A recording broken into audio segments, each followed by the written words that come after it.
Some of you might be really tired because of what happened less than 12 hours ago. Nonetheless, we're thrilled you're here. I'm Kaylee O'Kelly. And I'm Megan Thompson. So did you hear those storms last night? I was in it. I was in Glendale right when it hit, and it was terrifying. Yeah, I woke up and had no clue what was going on in the East Valley. So a little jealous of everybody. That Sunday night monsoon blitz knocking out power, though, for thousands of homes, tens of thousands of homes. That's the rough part of Mother Nature, though. Rain, wind, hail, lightning, and dust hitting the West Valley especially hard. And as we all dry out together this morning, we are going to take a closer look at the massive cleanup efforts that are already underway. Want to bring in Jorge Torres as we take a look at really what could be a sign of what's to come this week. Yeah, that is a possibility because of the storms that we had yesterday. After what has been a very quiet past few weeks regarding monsoon storms, there's been just a lot of extreme heat. That was not the case last night, although we did have the extreme heat warning on Sunday. Peak wind gusts were mainly in the West Valley in excess of 50, 60, even 84 miles per hour in Goodyear, hence all the damage reports we've had there. And we're not done yet with monsoon storms this morning. Here's a look at Desert Doppler. Most of the activity is around Prescott and Prescott Valley there in the Bradshaws to start off this Monday. That's moving toward Paulden as you head toward Yavapai County. Right now in Phoenix, temperatures are at 90 degrees under cloudy skies, and those dew points very high in the mid-60s. The forecast does remain dry regarding storm chances for the next several hours, but by the afternoon, we'll see that chance for storms ramp up once again.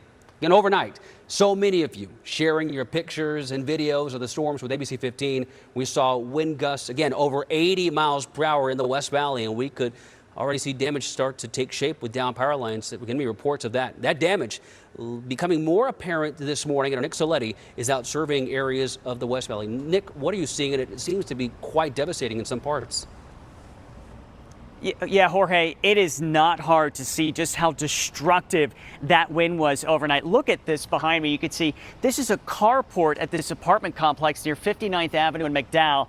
The winds were so strong, they ripped it out of the ground and then flipped it onto its side. And you can see it's now taller than this two-story apartment building.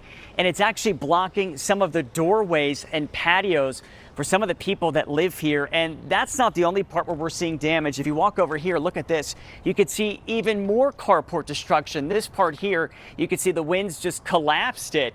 And then if we walk a little bit over here, look at this white pickup truck. You can see part of the carport collapsed onto the cabin here of this pickup truck. There were other cars in this area that were also damaged. You can see, looks like the carport just barely touching the roof here of this sedan.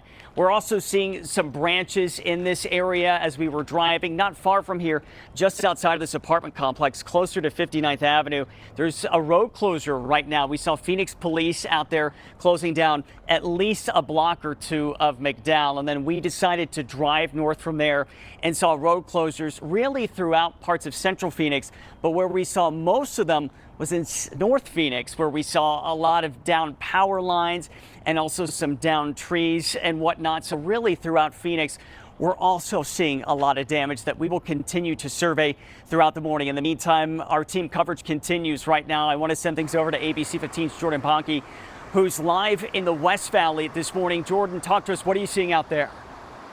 All right, so where we are, we're just a little bit north of I-10, and we're on Perryville Road right now, a little bit north of McDowell, in between McDowell and Thomas. And I want to start off by just saying, like, this area, not far from the industrial buildings that are over here, you see in the pine trees, the pine needles that are collected, and that's because there's a straight line of pine trees all along this Perryville Road right here. And here's a good example. If we go right across the street, that's one of many, I would say dozens in this area. This road was closed for probably several hours overnight, just so they can try and clear the debris. And you can see in the street just how many pine needles there are, and there's dust that's being kicked up. The road back open now, and that's because of the good work that the road crews were able to do to clear this debris. But these had to be some really intense winds to knock over, and I can smell that fresh pine in the area. We had a crew out here earlier showing just how closed it was and all the down trees in the area. So if you are making your way along Perryville, this is just north of I-10 between McDowell and Thomas. We did a little survey earlier too as we were down Thomas Road, and we saw plenty of siding, metal siding that was just hanging on the side of the road that was over there, and then some localized pooling. Right now we're taking a look at, see if we can get an updated number on some of those power outages as well. But if you're out in this area, make sure that you're driving with caution, at least until the sun comes up. We'll have a clearer picture of what it looks like on this storm damage once that sun comes up here in this 5 o'clock hour. Reporting out here in the West Valley, Jordan Bonnke, ABC15 Arizona. Yeah, unfortunately, it is so dark out there, Jordan. So it's so hard for drivers going through some of these areas to be able to pick up something. It's just those headlights that are going to be able to help them. So yeah, use extreme caution when traveling around some of these parts of the valley. Please be careful out there. Jordan, thank you.